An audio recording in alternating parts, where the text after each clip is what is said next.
മലപ്പുറം കോട്ടക്കൽ നഗരസഭയിലെ ക്ഷേമ പെൻഷൻ വിവാദത്തിൽ ഇന്ന് കൗൺസിൽ യോഗം ചേരും. അനർഹമായി പെൻഷൻ കൈപ്പറ്റുന്നവരുടെ വിവരങ്ങൾ പുറത്തുവിടുന്ന കാര്യം യോഗത്തിൽ തീരുമാനിക്കും. ശേഷം തുടർ നടപടികളിലേക്ക് കടക്കും. BMW കാർ ഉടമയുടെ മാതാപിതാക്കളും ഒരു ഡോക്ടറുടെ മാതാപിതാക്കളും ക്ഷേമ പെൻഷൻ കൈപ്പറ്റുന്നതായി നഗരസഭയുടെ ആഭ്യന്തര പരിശോധനയിൽ കണ്ടെത്തിയിരുന്നു. ശാന്തകുമാർ വെള്ളാലത്തുണ്ട് വിശദാംശങ്ങളുമായി.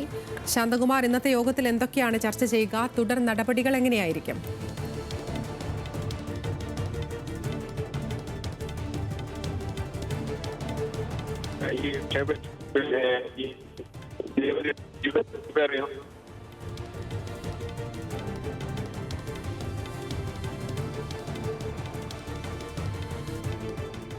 ഇന്നത്തെ നഗരസഭാ കൗൺസിൽ യോഗത്തിൽ ഇത് മുഖ്യ അജണ്ടയായി തന്നെയാണ് ചർച്ച ചെയ്യുന്നത്.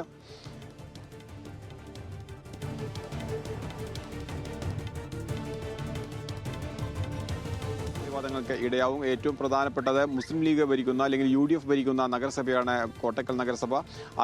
അതുകൊണ്ട് തന്നെ പ്രതിപക്ഷത്തു നിന്ന് ഇടതുപക്ഷത്തു നിന്നുള്ള പ്രതിനിധികൾ ഇത് ശക്തമായി ആവശ്യം ഉന്നയിക്കും, ശക്തമായ നിലപാട് സ്വീകരിക്കണമെന്ന് ആവശ്യം ഉന്നയിക്കും. ഒപ്പം തന്നെ BJP അംഗം 7ാം വാർഡ് BJP അംഗത്തിൻ്റെതാണ്. ആ വാർഡിലാണ് ഏറ്റവും കൂടുതൽ ഈ അനർഹർ ക്ഷേമ പെൻഷൻ വാങ്ങുന്നതായി കണ്ടെത്തിയിരിക്കുന്നത്.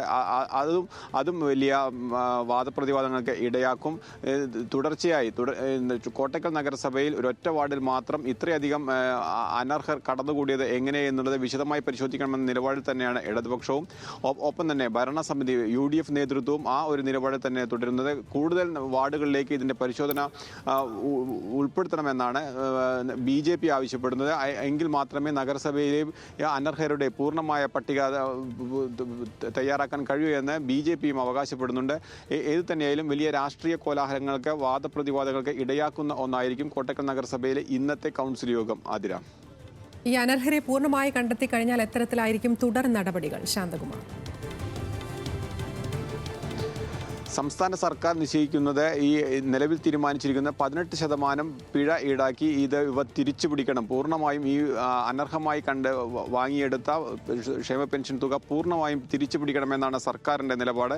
അതുതന്നെയാണ് തദ്ദേശ സ്വയംഭരണ വകുപ്പും ആ ഒരു നിലപാട് തന്നെയായിരുന്നു. അത്തരത്തിലുള്ള ഒരു കാര്യത്തിലേക്ക് പോകേണ്ടത് എല്ലാം ഇന്നത്തെ നഗരസഭാ കൗൺസിൽ യോഗത്തിൽ ചർച്ച ചെയ്യാൻ എന്ന് തന്നെയാണ് ഇന്നലെ ചെയർപേഴ്സൺ സൂചിപ്പിച്ചത്.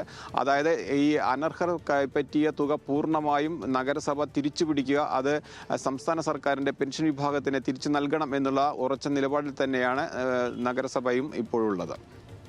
ശരി, ശാന്തകുമാർ വെള്ളാലത്താണ് വിശദാംശങ്ങൾ നൽകിയത്.